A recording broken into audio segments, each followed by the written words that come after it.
Well, here it is, the new Apple Watch Series 9. And this one comes, at the moment, I've got the Nike sports band on there, which I quite like. It's got that sort of speckledy finish, which means I can spill stuff on it and nobody will know. Um, yeah, I mean, admittedly, the watch doesn't look that much different, although there are some significant upgrades under the hood. They've made more use of the screen, and the display is a lot brighter this year as well. This watch becomes, would you believe, carbon neutral if you use one of these sports bands, because yeah, the aluminium in the watch, recycled stuff. There's recycled stuff in here. Pair those together, and you're no threat to the environment, basically. So that's good news. But yes, as I say, there's a new S9 SIP running this watch. That means the chip that's under the hood. And it can do all sorts of clever little tricks. And the one you've probably heard about is double tap. So if I can just demonstrate what a double tap looks like over here. If we bring up the media player and double tap, we can fire that off. And if we double tap again, we can pause it. As you can see, that's got all sorts of uses if your other hand is busy and you want to be able to control your watch just with this hand. Another thing that it can do, if we go back to the main screen of the watch and double tap, we can bring up the widget stack there and we can flick through it. I see I've got a physio appointment today. We've got the weather there. What's my activity looking like? We can go into our workouts.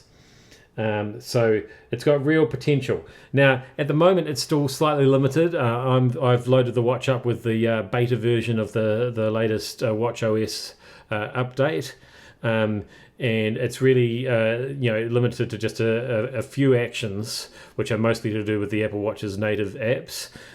For example, if I bring up my preferred podcasting app, which is Pocket Casts, it's got that big play button in the middle there. But if I double tap, the only thing that happens is, see this little double tap icon appears on the screen.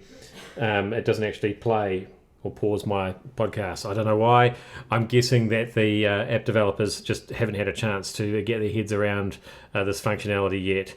And when they do, there'll be an explosion of cool new things that you can do with that double tap gesture.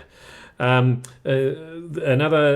interesting thing, which is a combination of the new WatchOS, the watch itself, the sensors, and indeed the iOS on your phone, is if we go into the mindfulness app. So if I can just bring that up for you, we can now log our state of mind.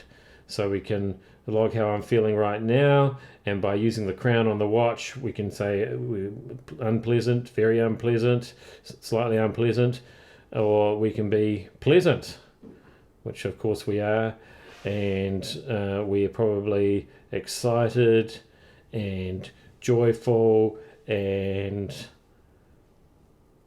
grateful about this cool new Apple Watch. And when it says what's having the biggest impact on us here, it's our hobbies of being a tech enthusiast, and we'll call that tasks and work as well.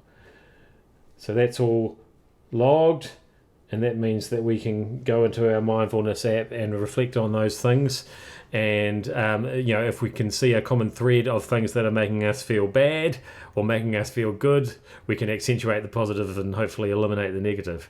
There you go. That's just a couple of little things on what is unquestionably perhaps the best smartwatch around. I mean, the last few Apple Watches have been, for a number of reasons which I've outlined further in my review. But I just wanted to show you some of the new tricks and treats that are in store for you there, and get you used used to the idea of double tap. If you want to give it a try, if you've got an Apple Watch already, just have a look at the assisted touch settings under accessibility, because there actually are more gestures there. You can double tap, single tap, do a fist clench, and that fires off a whole lot of customizable things there, including even shortcuts that you can set up as well. So that'll give you a little taste of what double tap can do. Double tap takes it just a little bit further because it uses the new sensors in the new watches to make sure that it works consistently every time. So I can't wait till it's got even more functionality than it does now, and then we can all double tap together.